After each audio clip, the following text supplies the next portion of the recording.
On my wedding day, my in-laws mocked my brother in front of 800 guests. They said, "That's not a man, that's gutter trash." My fiancée laughed loudly. I stood up and canceled the wedding. My brother looked at me and said, "Brother, I own their entire company." Their faces went pale. The fluorescent lights of County General Hospital flickered at 2 a.m. as Austin Perez hunched over his 10th cup of coffee. Medical charts spread across the nurse's station. 5 years of pre-med, 4 years of medical school, 3 years of residency, all leading to this moment where he'd choose between saving a patient's leg or their life. He chose the leg. Took him 14 hours. But the construction worker would walk his daughter down the aisle someday. "Dr. Perez, you're insane," his attending said, clapping his shoulder. Insane and brilliant. Austin didn't do it for praise. He did it because someone had to care. His younger brother, Samuel, taught him that the kid who'd been born with a twisted spine, who'd endured 7 surgeries before age 12, who'd been written off by half the medical establishment. Austin had watched their mother work 3 jobs to afford treatments, watched his father's heart give out from the stress when Austin was 19. He'd switched from business school to medicine the next semester. Samuel needed someone who gave a damn, and if the system wouldn't provide it, Austin would become the system. Samuel had other plans. While Austin carved through medical textbooks, Samuel carved through financial markets. The kid had a mind like a calculator and patience like a saint. Started with $5,000 from their father's life insurance. Turned it into $50,000 by sophomore year of college. Then $500,000. By the time Austin was chief resident at 32, 28-year-old Samuel was quietly buying distressed assets and turning them profitable. He never talked about his wins, never flaunted his success. He still lived in their childhood neighborhood, still drove their father's old Camry, still wore discount suits. "Why do you live like you're broke?" Austin once asked. Samuel had smiled that quiet, knowing smile that made him seem decades older than he was. "Because I remember what broke actually feels like, and I never want to become the kind of person who forgets." Austin met Christina Becker at a hospital fundraiser. She was everything he thought he wanted. Beautiful, polished from a successful family. Her father, Brent, owned Becker Industrial Solutions, a mid-size manufacturing company that supplied parts to automotive plants across the Midwest. Her mother, Maureen, was on every charity board in the city. The kind of woman whose smile could grace magazine covers and whose judgment could ruin reputations. "You're a doctor," Christina had said. Her eyes lighting up. "That's incredible. My parents will love you." They didn't. 3 months into dating, Austin met the Beckers at their country club. Brent's handshake was crushing and calculating, his eyes measuring Austin's worth in real time. Maureen's greeting was warm until she asked where Austin grew up. The warmth evaporated when he mentioned the South Side. "How humble," Maureen said, the words sounding like an insult wrapped in velvet. But Christina insisted it didn't matter. "They'll warm up to you," she promised. "They're just protective." Austin wanted to believe her. He'd been alone for so long. His mother had passed from cancer 2 years ago, and Samuel was his only family. The idea of belonging somewhere, of being part of something larger than hospital shifts and empty apartments was intoxicating. So, he overlooked the small comments. The way Brent always forgot his name, calling him the doctor like a job title instead of a person. The way Maureen would talk about their family's lineage, tracing it back to some industrialists from the 1800s, while pointedly never asking about Austin's family. Samuel saw through it immediately. "They're users, Austin," he said over dinner at their favorite hole-in-the-wall Chinese restaurant. "I've seen their type. They want the status of a doctor's son-in-law without actually respecting the person. You haven't even met them." "I've done my research." Samuel pushed his glasses up. That meant he'd dug deep. Becker Industrial is in trouble.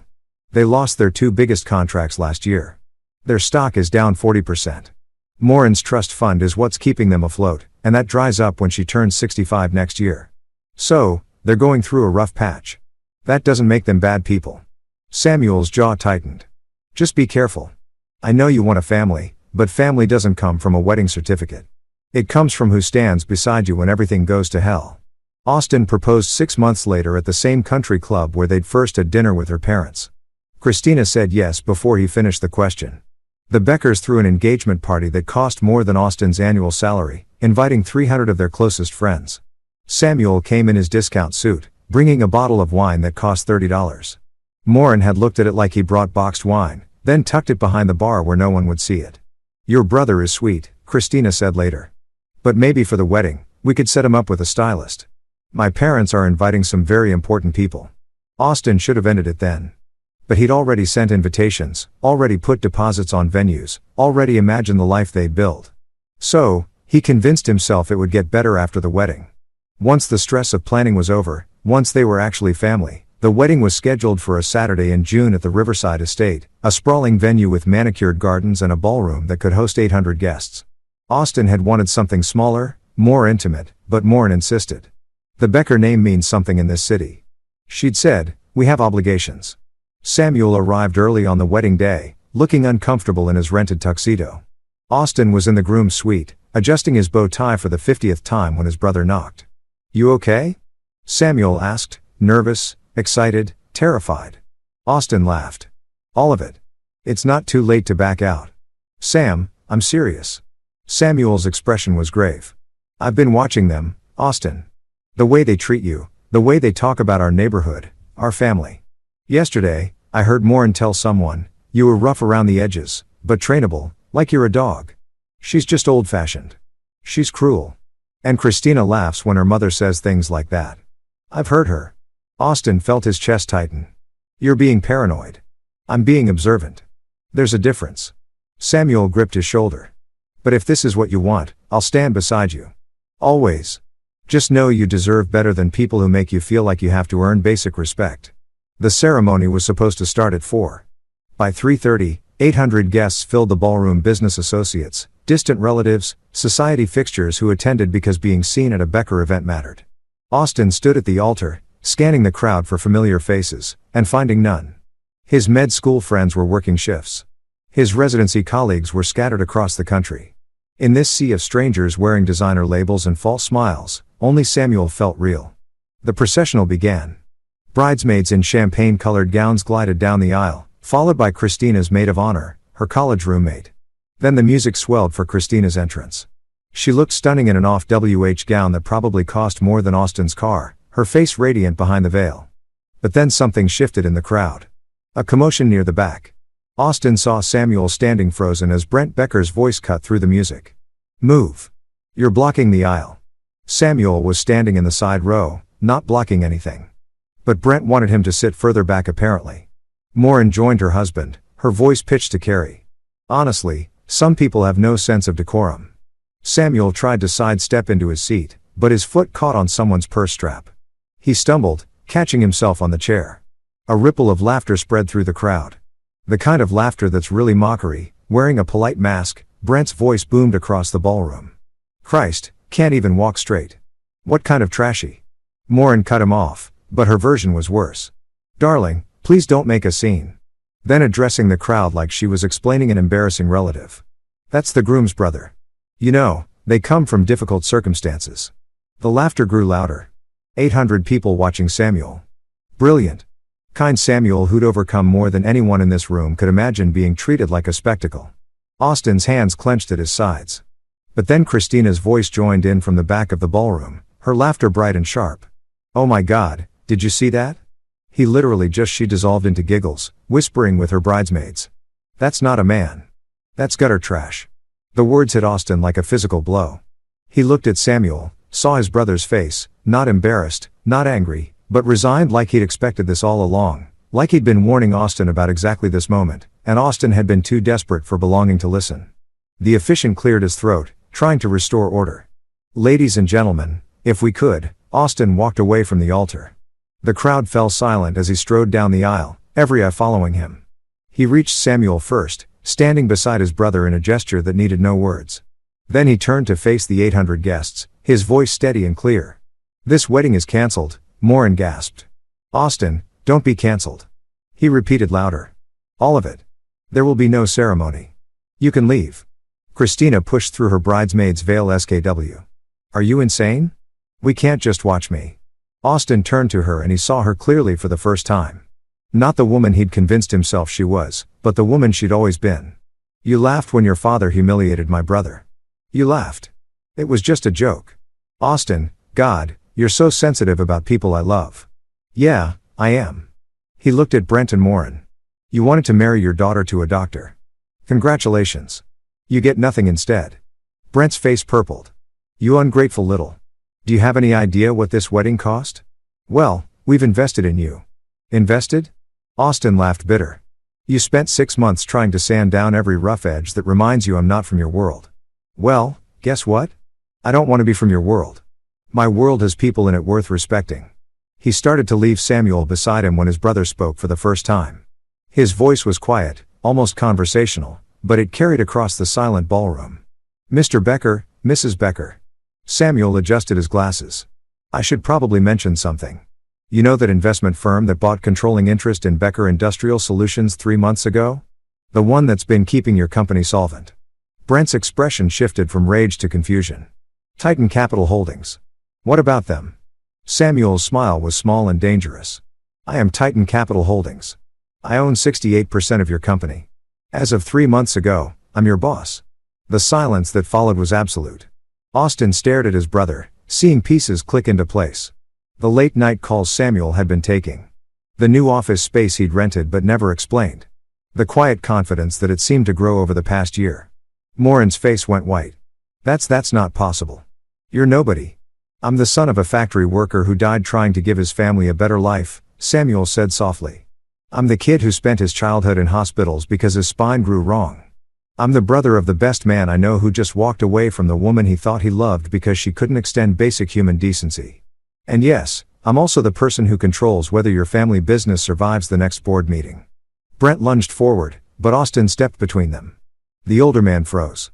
Austin had 4 in and 30 pounds on him. And they both knew it. Walk away, Austin said quietly. While you still can. The ballroom erupted. Guests pulling out phones, Morin clutching her husband's arm, Christina screaming about contracts and lawyers, and Austin ruining everything. But Austin heard none of it. He looked at Samuel, his little brother, who'd been protecting him all along, and started to laugh. You bought their company 3 months ago.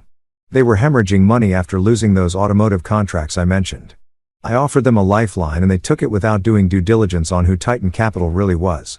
You didn't tell me. I wanted to see if you'd walk away on your own first. If you'd choose me over them without knowing I had leverage. Samuel's eyes were bright. You did.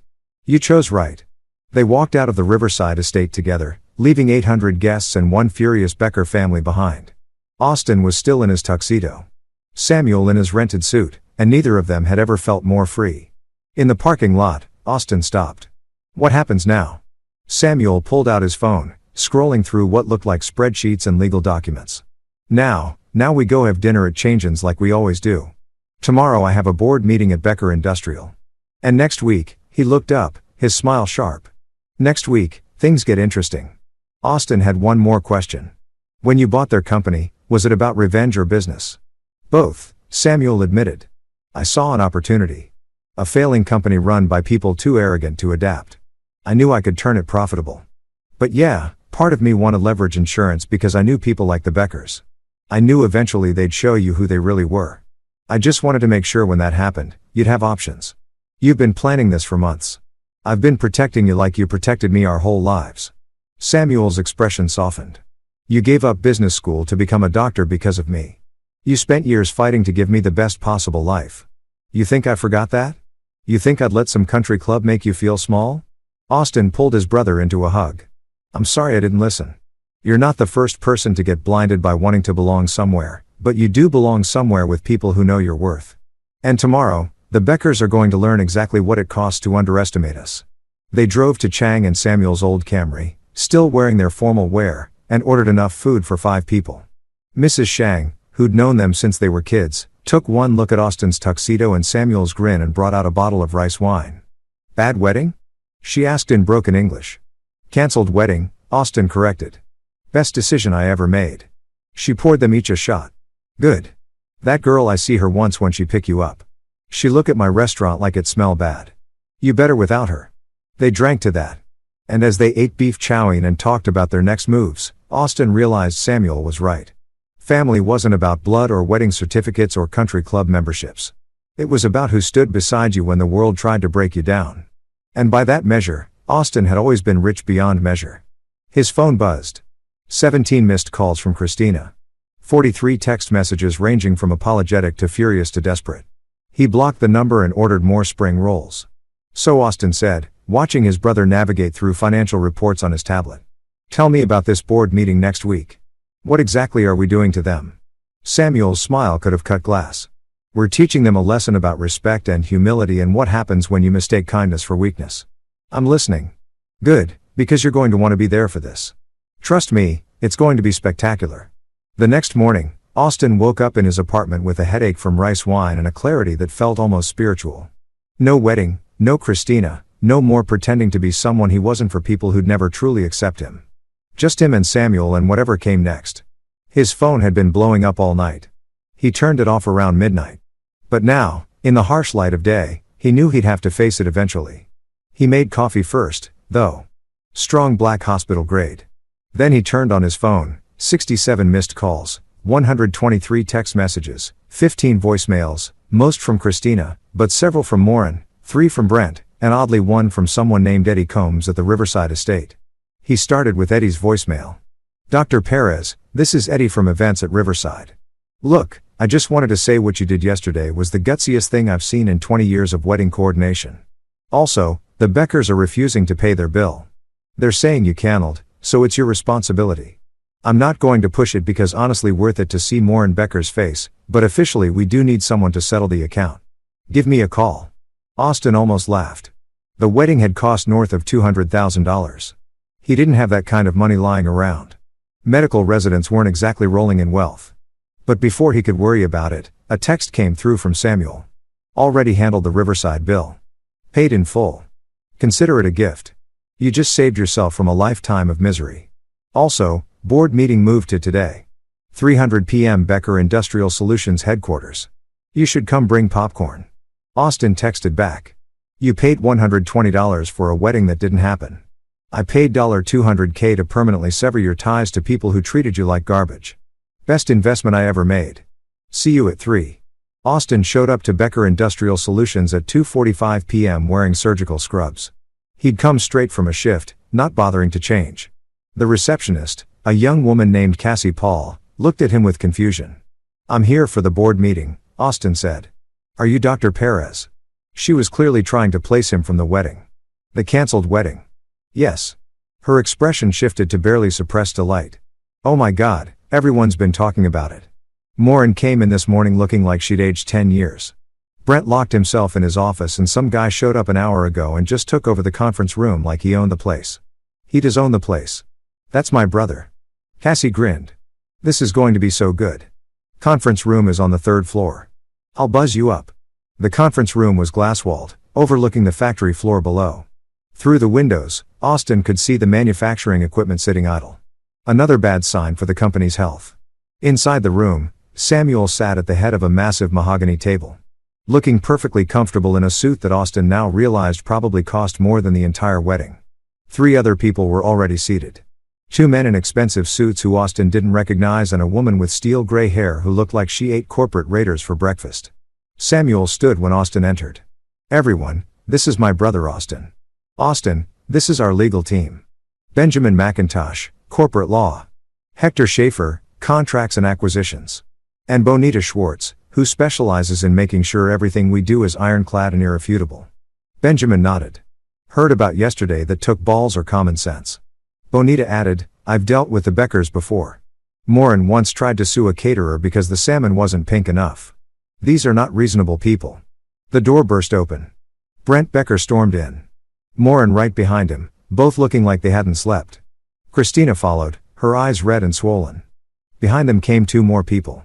An older man in his 60s with a kind of tan that spoke of too much golf and not enough work, and a younger guy, maybe 35, wearing a suit that screamed middle management trying too hard. What the hell is this? Brent demanded. You can't just call a board meeting without.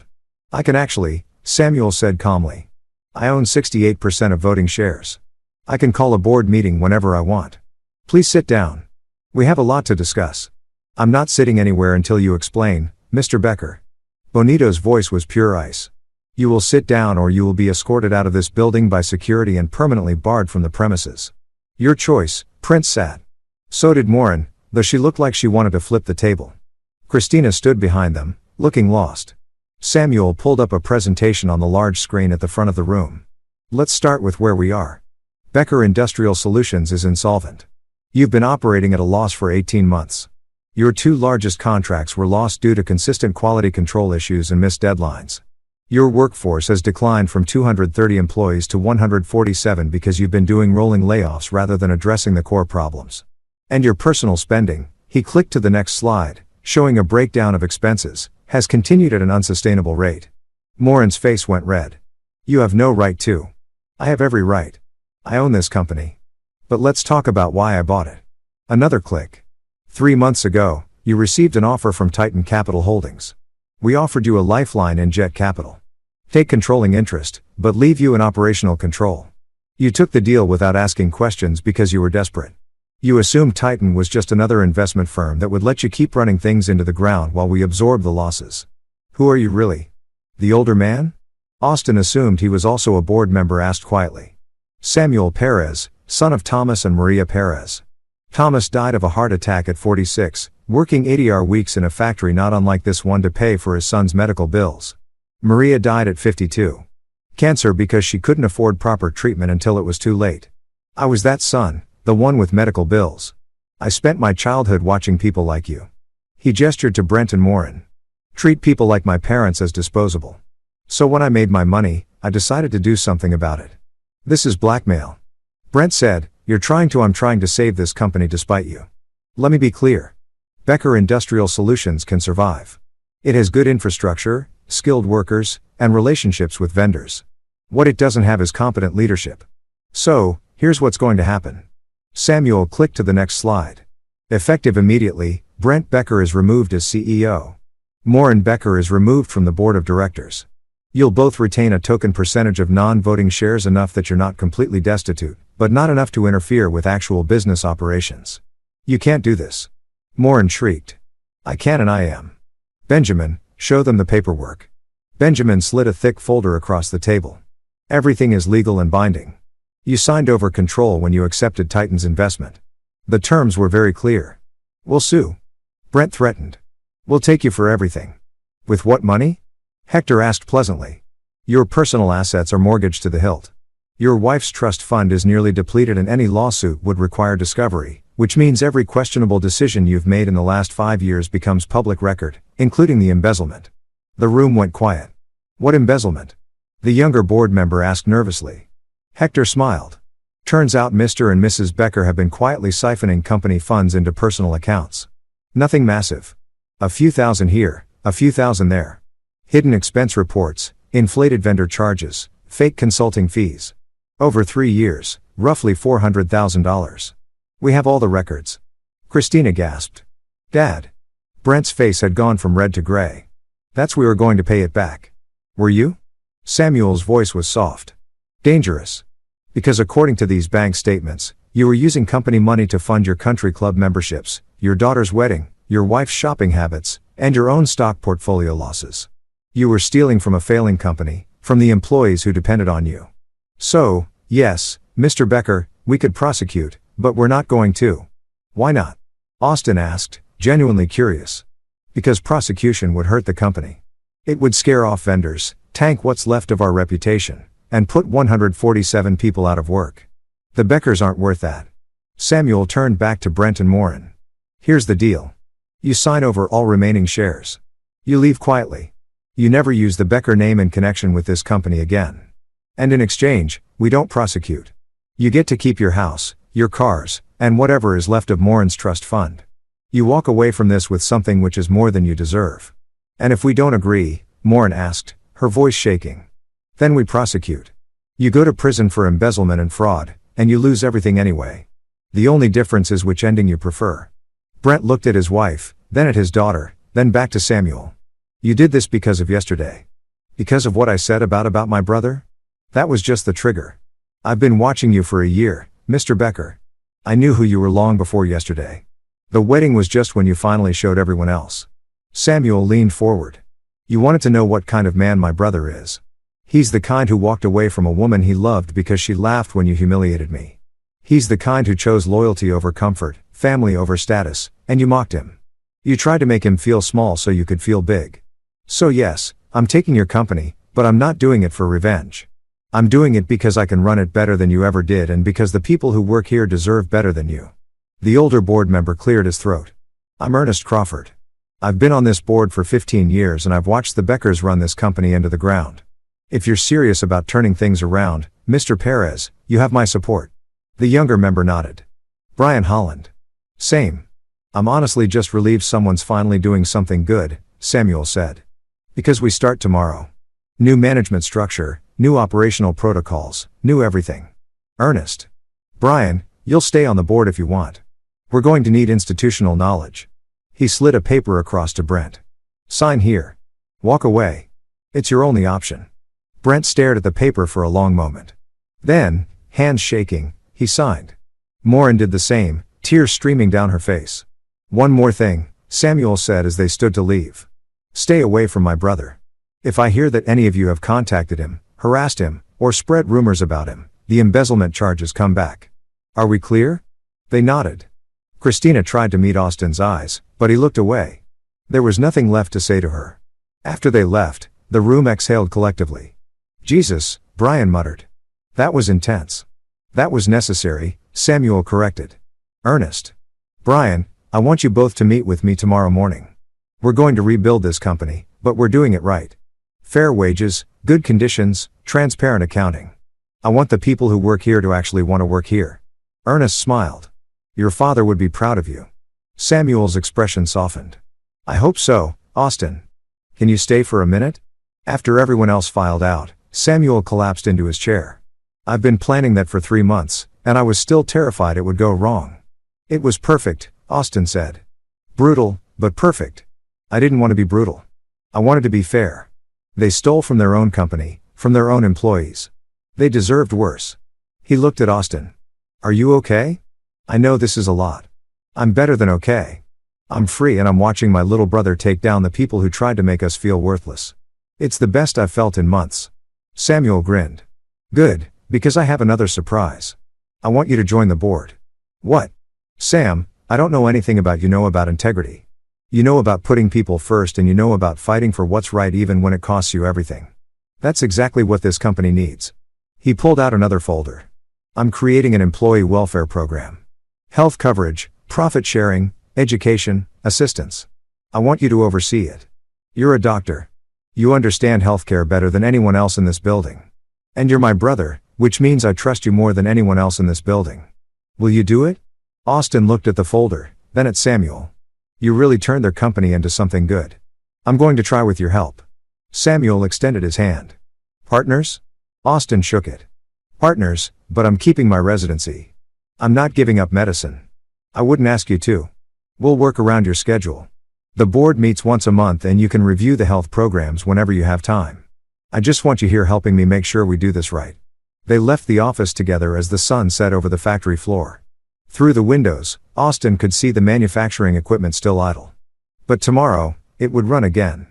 Tomorrow under new management with new priorities. Tomorrow was a fresh start. His phone buzzed. A text from Eddie at Riverside Estate. "Heard through the grapevine what happened at the board meeting. You and your brother are legends. Also, if you ever actually want to have a wedding worth celebrating, call me. I'll give you the family discount." Austin showed it to Samuel, who laughed. "Getting ahead of yourself, aren't you? You just got out of one engagement." "Yeah, but someday when I find someone who treats you like family instead of trash. Someone who earns it." "Deal. And when you do, I'll pay for that wedding, too. But this time, it'll actually happen." They drove home in companionable silence. And for the first time in months, Austin felt like himself again. Not the person he'd been trying to become for the Beckers. Not the doctor who worked endless shifts to avoid going home to an empty apartment. Just Austin, brother, son, survivor, and tomorrow, board member of a company that his little brother had saved from destruction. Life was weird sometimes, but looking at Samuel, seeing the quiet pride on his face, Austin thought maybe weird was exactly what they needed. 6 weeks later, Austin stood in the Becker Industrial Solutions parking lot at 6 a.m. watching the morning shift arrive. He'd been working with Samuel and the new management team to implement changes. And today was the big test, the launch of the new employee welfare program. Inside the factory, Samuel had assembled the entire workforce in the main hall. 147 people, many of whom had been with the company for decades, all looking nervous. Under the Beckers, town halls meant layoffs and bad news. "Thank you all for coming," Samuel began. "I know the last few months have been uncertain. New ownership, new management. You didn't sign up for any of this, so I want to be transparent about where we are and where we're going. He pulled up a slide showing the company's financial status. 6 weeks ago, this company was 3 months from bankruptcy. The previous leadership had been operating at a loss, cutting corners, and burning through capital. You all knew things were bad. What you didn't know was how bad. A murmur ran through the crowd. Austin saw fear on their faces. These were people with mortgages, families, lives built around this job. But here's the good news, Samuel continued. We're turning it around. We've renegotiated contracts with our vendors, brought in new clients, and streamlined operations. We're not out of the woods yet, but we're profitable again. And because we're profitable, I want to invest in the people who made that possible. He nodded to Austin, who stood up. Many of you don't know me. I'm Austin Perez, Samuel's brother. I'm a doctor and I'm also now on the board of directors. We've created something called the Becker Industrial Benefits Program. Terrible name. We're workshopping it, but it's designed to actually take care of you. He clicked to the next slide. Effective immediately. Full health coverage for all employees and their families. No co-pays, no deductibles for preventive care. We've partnered with County General and 3 other hospitals to provide comprehensive coverage. If you're sick, you get treated. Period. The room was silent. People processing what they just heard. Second, profit sharing. This company does well, you do well. Every quarter, 10% of net profits gets distributed among all employees based on seniority and performance. Third, education assistance. You want to get your GED? We'll pay for it. You want to go to trade school? We'll pay for it. You want your kids to go to college? We have scholarship programs. A woman in her 50s raised her hand. Is this real? Because the Beckers used to promise things and then it's real, Samuel said. And it's legally binding. Austin's reviewed every contract personally. We're not making promises we can't keep. This is happening. The silence broke into applause. Then questions rapid fire. How does the health coverage work? When does it start? What about dental vision? Austin fielded them all, using his medical knowledge to explain exactly what was covered and how. By the end of the meeting, people were smiling, some crying. A man named Clyde Murray, who'd been with the company for 23 years, approached Austin afterward. My daughter has diabetes. He said quietly, we've been rationing her insulin because our old insurance was garbage and we couldn't afford full doses. You're saying that's covered now? All of it? Insulin, test strips, doctor visits, everything. Send me her information and I'll personally make sure she's set up with the best endocrinologist in the city. Clyde's eyes welled up. I don't know what to say. Say you'll keep making excellent parts. That's all we ask. Word spread fast. Within a week, Becker Industrial Solutions had applications from skilled workers at other companies. People wanted to work somewhere that treated them like humans instead of expenses. Samuel was able to hire back 20 of the people the Beckers had laid off, expanding operations into a secondary product line that had been neglected for years. The factory floor hummed with energy Austin had never seen.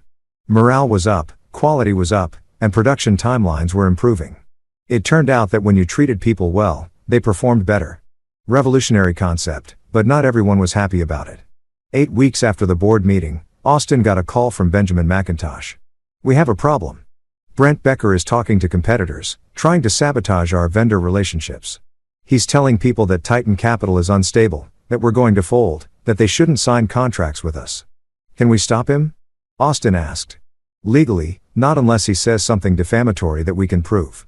But he's being careful, staying just inside the bounds of protected speech. He's also been posting on business forums under fake names, spreading rumors.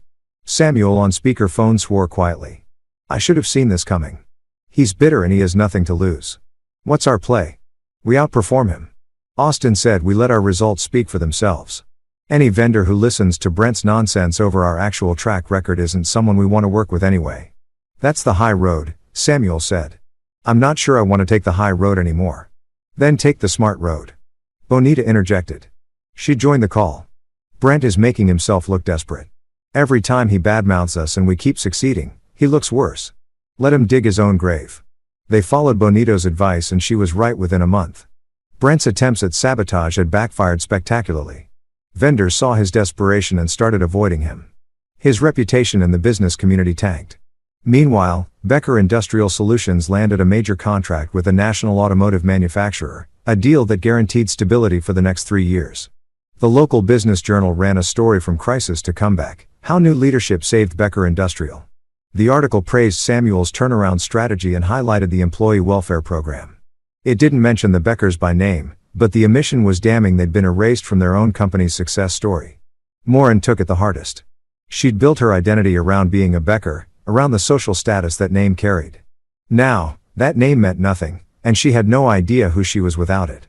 She started calling Austin, leaving rambling voicemails that ranged from apologetic to accusatory. "Please just talk to me." One message said, "We made mistakes, but we're family, or we were supposed to be. Don't you believe in forgiveness?" Austin deleted them without responding. Samuel had been right. Forgiveness didn't mean allowing toxic people back into your life. It meant letting go of anger, not letting them hurt you again. But Christina was different. 3 months after the canceled wedding, she showed up at the hospital at 2 a.m. looking exhausted and desperate. "I need to talk to you," she said when Austin emerged from a trauma surgery. "I'm working and we don't have anything to say to each other. Please, just 5 minutes." Her eyes were red-rimmed. "I know I don't deserve it, but please." Against his better judgment, Austin led her to the doctor's lounge. 5 minutes. "I'm sorry," she began. "I know that's not enough, but I am. What I said at the wedding, laughing when my father I was wrong. I've been wrong about a lot of things. You humiliated my brother, the person I care about most in the world, and you laughed. I know. I was trying to fit in with my parents' expectations and I lost myself. I lost us." She looked at him pleadingly. "I've been in therapy working on things, trying to understand why I did what I did. And I realize now that I was so focused on pleasing my parents that I never asked what I actually wanted." "And what do you want, Christina?" "I want to make this right. I want another chance. I want no." Austin's voice was firm but not angry. "You don't want me. You want the idea of me. You want to fix your guilt to prove you're a better person than you were. But that's not my job. I'm not your redemption arc. Austin, I watched you become someone cruel because it was easier than standing up to your parents. And maybe you're working on that now, and that's good. But it doesn't change what happened. It doesn't change that when it mattered, you chose them over basic human decency." Tears streamed down her face. "I made a mistake. You made a choice. And I made mine. I chose my brother, my integrity, my self-respect, and I'd make that choice again every single time." He stood up. "I hope you figure yourself out, Christina. I hope therapy helps, but I'm not going to be part of that journey. Find someone else to prove you've changed. I'm done." He walked away. And for the first time since the wedding, he didn't look back. 6 months after the canceled wedding, Becker Industrial Solutions was thriving. The factory was running at full capacity. They'd hired 50 new employees and profits were up 37%. Samuel had been featured in Forbes as one of 30 under 30 to watch in the manufacturing sector. Austin's employee wellness program had become a model that other companies were trying to replicate. They celebrated at Chang's. Naturally, Mrs. Chang brought out her special dumplings, the one she only made for family, and refused to let them pay. "You boys make me proud," she said, patting both their heads like they were still kids. "Your mama and papa. They watch from heaven. They see what you do. They proud, too." Austin raised his beer. "To Dad, who taught us that work means something. And to Mom, who taught us that people mean everything. To family," Samuel added. "The one we're born with and the one we choose." They drank to that. And as they ate dumplings and planned the next phase of the company's growth, Austin's phone buzzed. An unknown number. He almost didn't answer, but something made him pick up. "Dr. Perez, this is Ernest Crawford from the board. I'm calling with some news you want to hear. Brent Becker just filed for bankruptcy. His personal bankruptcy, not business.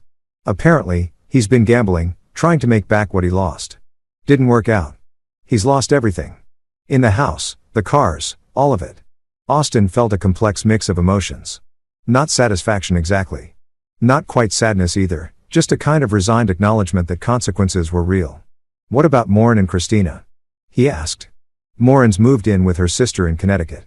Christina is apparently working retail somewhere, living in a studio apartment. She's cut ties with both parents from what I hear, trying to start over." After he hung up, Samuel asked, "Bad news?" "Depends on your perspective. The Beckers lost everything." "For real this time?" Samuel was quiet for a moment. "You feel bad about it?" "A little, maybe. I don't know." Austin pushed his beer around the table. "They made their choices. We made ours, but it's still sad, you know, to watch people destroy themselves. They had every opportunity to do better. We gave them an out. They could have walked away with something, but Brent kept gambling, Kept making bad decisions. At some point, that's on him. Yeah. Austin looked at his brother. You know what though? I'm glad we didn't destroy them. I'm glad we just removed them from power and let them destroy themselves. Because if we crushed them directly, I'd feel worse. This way, they had agency. They had choices. They made bad ones. That's because you're a better person than they deserve, Samuel said. But I'm glad too. Revenge is supposed to feel good. But I think this feels better knowing we built something good instead of just tearing something down. Speaking of building something, Austin said, pulling out a folder he'd been carrying. I have an idea. What if we expand the employee wellness program, not just here, but partner with other companies, consult with them on building similar programs? We could create a whole new standard for how manufacturing treats workers. Samuel's eyes lit up. A consulting division. We'd be helping more people, spreading the model, and making money while we do it. Win-win. I love it. Let's build a proposal for the board next month. They spent the rest of the night sketching out plans, dreaming bigger. And when Austin finally got home at midnight, he felt something he hadn't felt in years. Pure, uncomplicated hope. 1 year after the canceled wedding, Austin was asked to give a talk at a medical conference about integrating health care into workplace wellness programs. He almost said no, public speaking wasn't his thing, but Samuel convinced him. You've helped transform an entire company. People need to hear how you did it. Besides, you're great at explaining complex things. You're a teacher at heart. So Austin found himself on a stage in Chicago looking out at 300 healthcare administrators and HR professionals, feeling his heart pound in his chest. He started with the story of the canceled wedding. A year ago, I was standing at an altar about to marry someone I thought I loved. And my future in-laws humiliated my brother in front of 800 people. Called him trash, laughed at him, and my fiancée joined in. He paused. I canceled the wedding. Best decision I ever made. He had their attention now. But this isn't a story about a wedding. It's a story about values. See, my brother, who'd been mocked and dismissed, turned out to own my in-laws' company. And when he took control, he didn't destroy it. He saved it by implementing programs that valued employees as humans instead of expenses. And it worked. The company went from near bankruptcy to record profits in under a year. He clicked to his first slide, showing the data. Healthcare costs down, productivity up, employee retention through the roof, quality control metrics better than ever. Here's what we learned. Taking care of people isn't charity. It's good business. When workers don't have to choose between seeing a doctor and paying rent, they perform better. When they know their families are protected, they're more loyal, more engaged, more innovative. It's not complicated. Treat people well and they'll deliver excellence. The talk went viral. Within a week, Austin had fielded calls from 50 companies wanting to know more. Samuel's consulting division launched with more business than they could handle. They had to hire a full team just to manage the demand. And through it all, Austin kept working as a doctor. He couldn't give it up. Medicine was part of who he was. But now he had balance. Purpose in both worlds. Helping individual patients and helping entire workforces. Samuel teased him about becoming a celebrity. You're like the Dr. Oz of workplace wellness, except actually helpful. Please never compare me to Dr. Oz again. They were in Samuel's office, a real office now, not the cramped space he'd started in reviewing expansion plans. Becker Industrial Solutions was branching into new markets, acquiring 2 more struggling manufacturing companies to turn around. The model was proven. The formula worked. You ever think about Dad? Austin asked suddenly about what he'd think of all this. Samuel set down his pen. Every day, I think he'd be amazed. Proud definitely.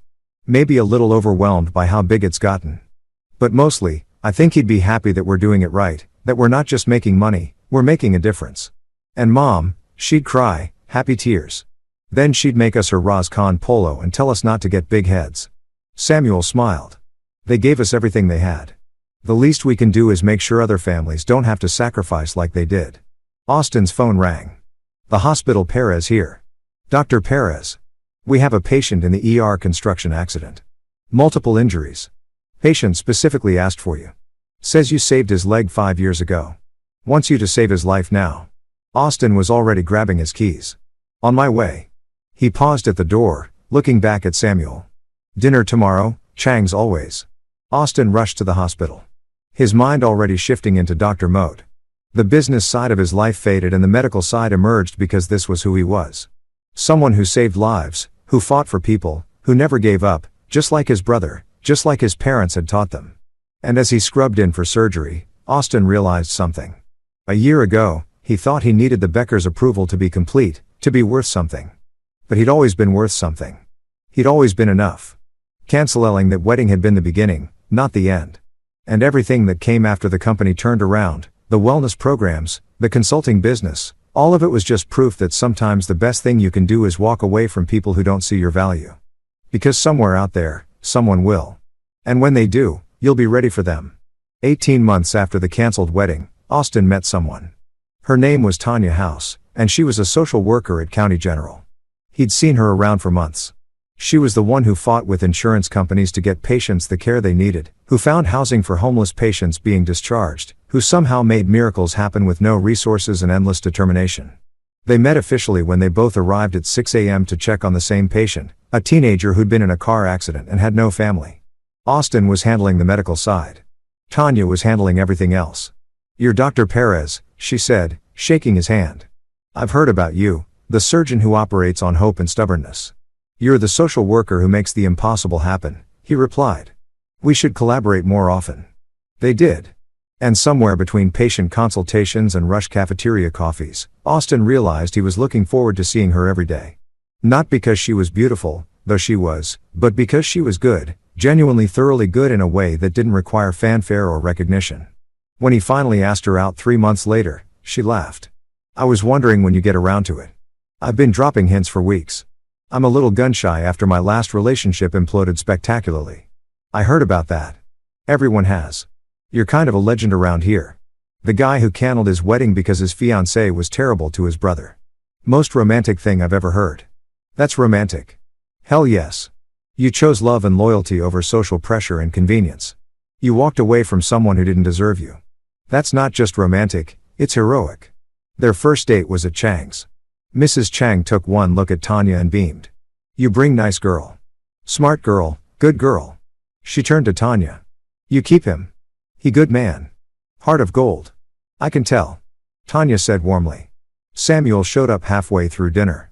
Austin suspected Mrs. Chang had called him. He slid into the booth, extending his hand to Tanya. "I'm the brother, the one from the wedding story. I've heard so much about you. Austin talks about you constantly. Good things, I hope. The best things. He says you're the smartest person he knows and the only one he completely trusts." Samuel glanced at Austin. Something warm passing between them. "He's not wrong, but I'm also incredibly annoying and I'm going to third wheel this date to make sure you're good enough for him." Samuel Austin started. "It's okay." Tanya interrupted laughing. "I'd be suspicious if you didn't vet me. My sister did the same thing when I started dating my ex." They spent 2 hours talking about work, family, dreams, failures. Tanya shared that she'd grown up in foster care, bouncing between homes until she aged out at 18. That's why she became a social worker, to be the advocate she'd never had. "I get it," Samuel said quietly. "The system failed you, so you became the system you needed. Austin did the same thing. The medical establishment failed our family. So, he became the doctor who doesn't fail people." "And you?" Tanya asked. "I became someone who makes sure workers aren't treated like my father was." We all have our origin stories. The question is what we do with them. By the end of the night, Samuel gave Austin a subtle thumbs up. Tanya had passed the test. Over the next 6 months, Austin and Tanya built something real, something based on mutual respect, shared values, and genuine affection. When he introduced her to the Becker industrial team, she fit in immediately, offering suggestions for expanding the wellness program to include mental health services and child care assistance. "She's perfect for you," Samuel said after one board meeting where Tanya had presented her ideas. "She gets it. She gets us. I know it's terrifying." "Why terrifying?" "Because I screwed up so badly last time. What if I'm wrong again?" Samuel shook his head. "You weren't wrong about Christina. You saw what you wanted to see because you were lonely, but you're not lonely anymore. You're happy and you're choosing Tanya with clear eyes, not desperate ones. That's the difference." Austin proposed at Chang's naturally. Mrs. Chang cried. Samuel recorded the whole thing on his phone, grinning like an idiot. Tanya said yes before Austin finished asking, pulling him into a kiss that tasted like hot and sour soup and happiness. "One condition," she said. "Your brother has to be your best man." "Obviously, who else would I ask? And we're not inviting 800 people. We're inviting about 30. The people who actually matter." "Perfect. Then yes. 1,000 times. Yes." They got married 6 months later at a small ceremony at a botanical garden. 30 guests, doctors and nurses from the hospital, workers from the factory, Mrs. Chang and her family, Samuel and his girlfriend Eva Carey, who he'd been secretly dating for months and finally admitted to, and Tanya's foster sister, who'd flown in from Seattle. Ernest Crawford, who'd become a mentor to both Austin and Samuel, officiated. His speech was short and perfect. Marriage is about choosing someone every day, not just on the wedding day, but every morning after. It's about standing beside them when the world tries to push you apart. Austin and Tanya already know this. They've both fought too hard and survived too much to take love for granted. So, this isn't just a wedding. It's a promise to keep choosing each other, to keep fighting for each other, to keep building something beautiful together. When Austin kissed his bride, Samuel Wolf whistled and the whole garden erupted in laughter and applause. At the reception, Austin found a quiet moment with his brother. "Thank you," Austin said. "For everything, for saving the company, for having my back, for not letting me marry the wrong person."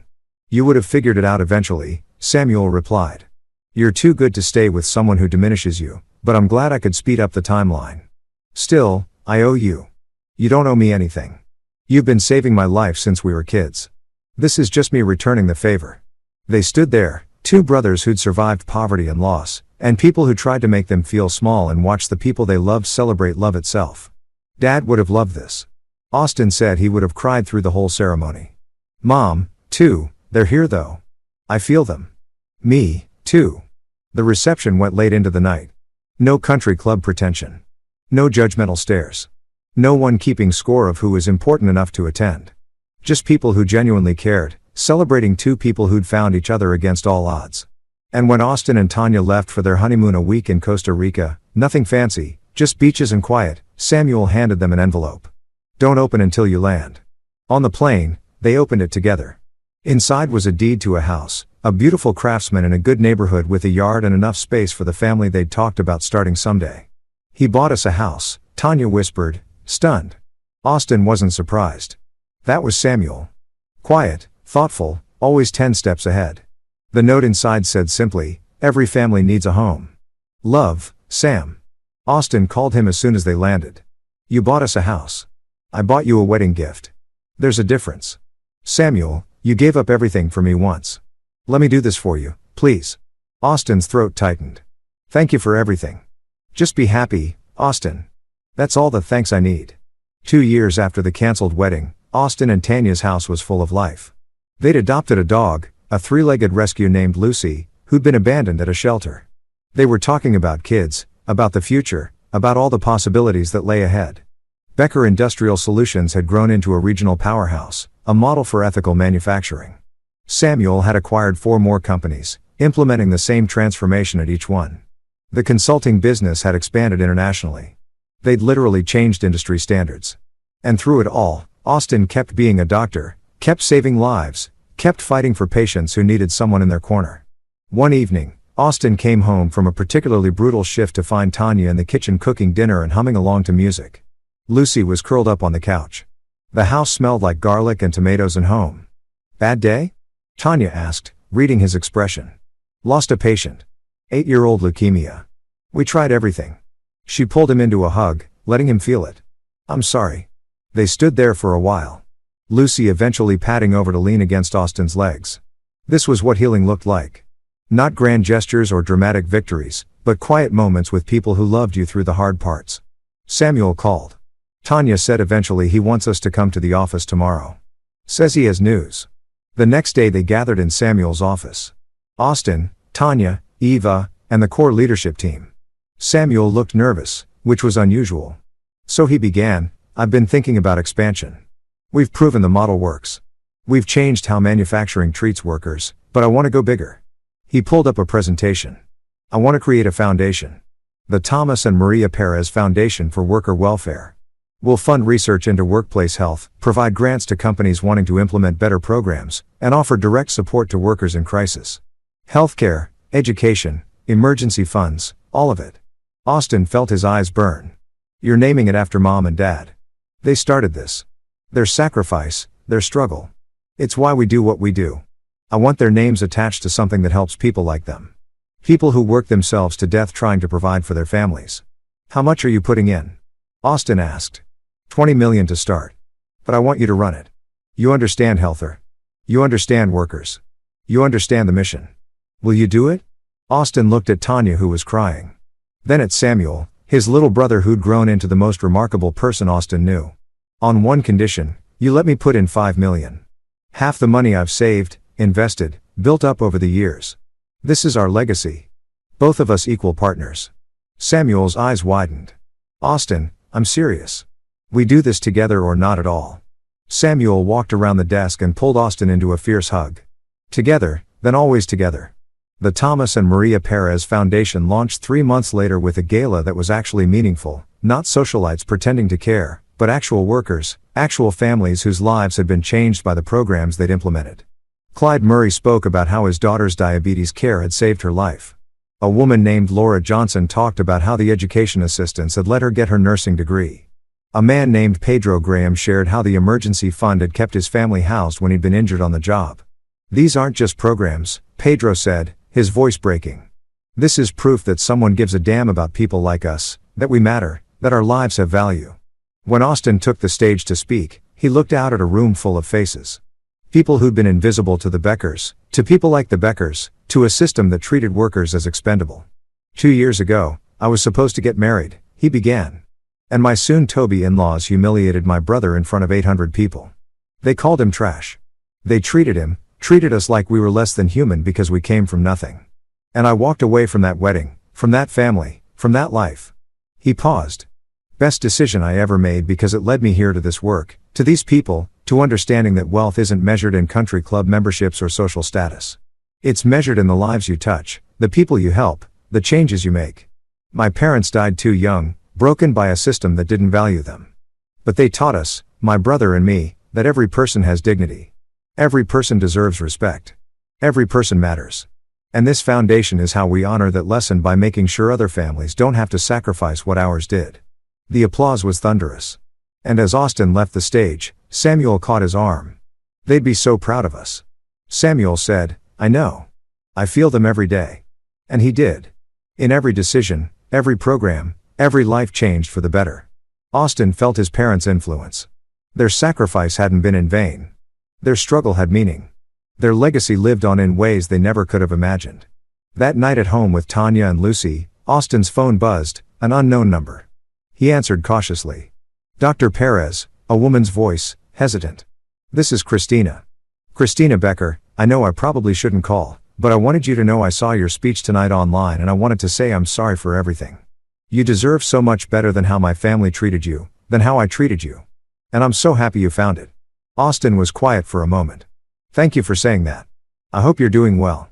I am. I'm working as a teacher now. Elementary school. It's not glamorous, but it's real. And I'm in therapy, actually working on myself instead of just talking about it. I'll never forgive myself for what I did, but I'm trying to be better. That's all anyone can do. Be better than they were yesterday. Your brother, is he happy? Incredibly. He's with someone who sees his worth. They're building a life together. Good. That's good. She paused. I won't bother you again. I just wanted you to know that what you're doing, the foundation, all of it, it matters. You're changing lives. And I'm grateful I got to witness even a small part of your journey. Even if I was on the wrong side of it. After she hung up, Tanya asked, You okay? Yeah, that was closure. Real closure. She's not the villain anymore. Just someone who made bad choices and is trying to do better. I can let that be enough. That's growth. That's us. We choose growth over bitterness. Progress over revenge. Love over hate. Very wise, Dr. Perez. I learned from the best. They curled up on the couch together, Lucy between them, and watched mindless TV. And in that simple, perfect moment, Austin realized something profound. He'd won. Not by destroying the beggars, not by crushing his enemies, but by building something so beautiful, so meaningful that their small-minded cruelty became irrelevant. By choosing love and purpose over anger and revenge, that was the victory. Not their downfall, but his rise. Not their punishment, but his peace. And as he drifted off to sleep, Tanya's head on his shoulder. Samuel's text lighting up his phone. Foundation raised $2 million tonight, we're going to change so many lives. Austin smiled. This was what winning looked like. This was what happiness felt like. This was home.